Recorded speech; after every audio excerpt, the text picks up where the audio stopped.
Ooh, what's up, Internet? My name's Nerdy, and this is One Piece Season 2 Set Tour.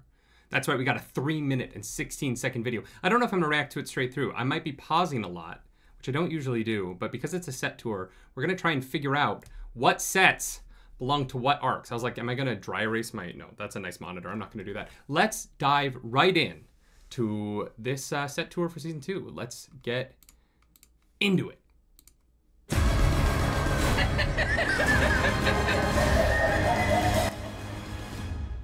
Oh, hi. My name is Oh, Jeff hi. Ward. Wow, he I'm is... here to show you around all of the departments, the new sets, and new locations of One Piece Season 2. Come on. Yeah, that's Buggy.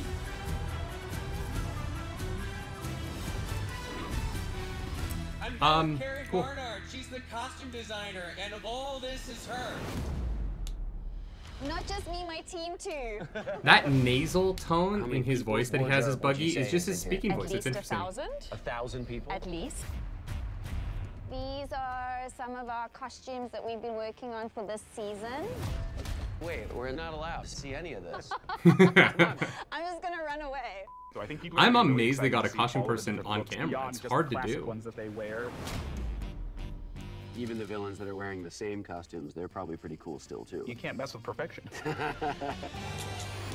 Meet one of my favorite people on One Piece, Miss Amanda Ross I McDonald. love how much of this is blurred. This is so Amanda funny. and her department are the reason that Buggy and everybody looks amazing.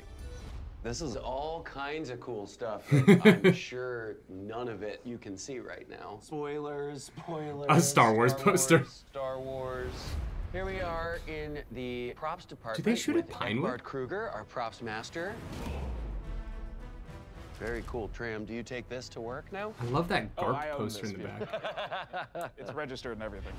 A few of the very exciting second season props. Wow. Do you have the big one around, or is that just the...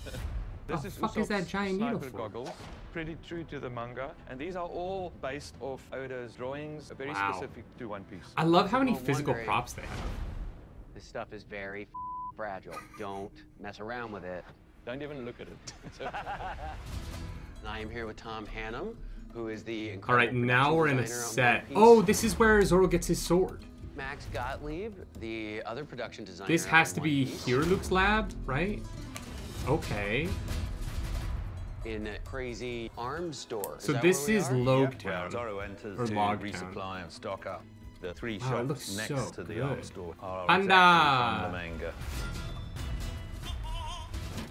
Oh Jesus. god. We're The in fact that the Imperial snail's Lighthouse, movement- and it fits the character Crocus. The interesting thing is Drum Oh. Kingdom is eternal winter. Doing winter here is quite a challenge because There's no snow here. there's no snow.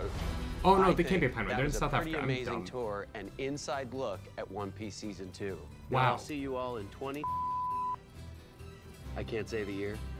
We'll just give it a... All right, well, I didn't know. Just bleep it then. Well, don't yell at me. He's great.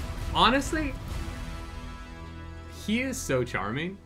I like, because obviously if you watch a lot of One Piece, you know that there's a point where Buggy disappears for maybe ever. I haven't seen Buggy. I'm on episode 250, and I haven't seen Buggy in at least 100 episodes, I think.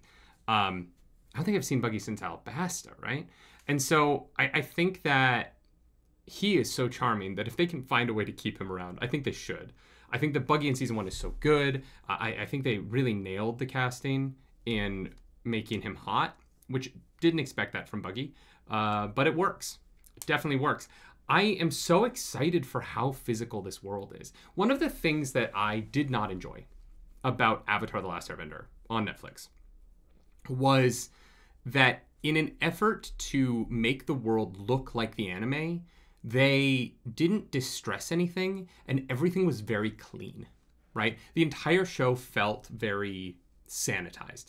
And it was partially because the costumes and the set pieces were all just very flat and very new looking. The world didn't come across as if people actually lived in it. And the thing that I'm taking away from the set tour, and the reason why I think that this was really effective on selling me on this show continuing and on season 2, is partially because I think that season 1 of this show was better than season 1 of Avatar.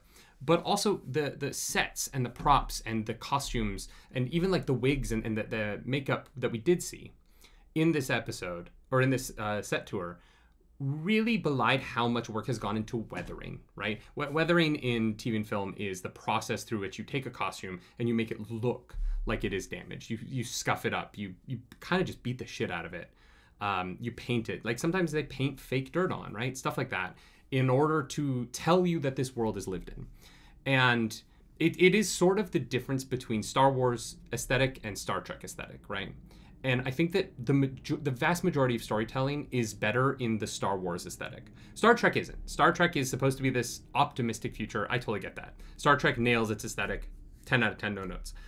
But most other stories, especially a story about pirates, need to be weathered like the original Star Wars trilogy. Or like season 1 of One Piece.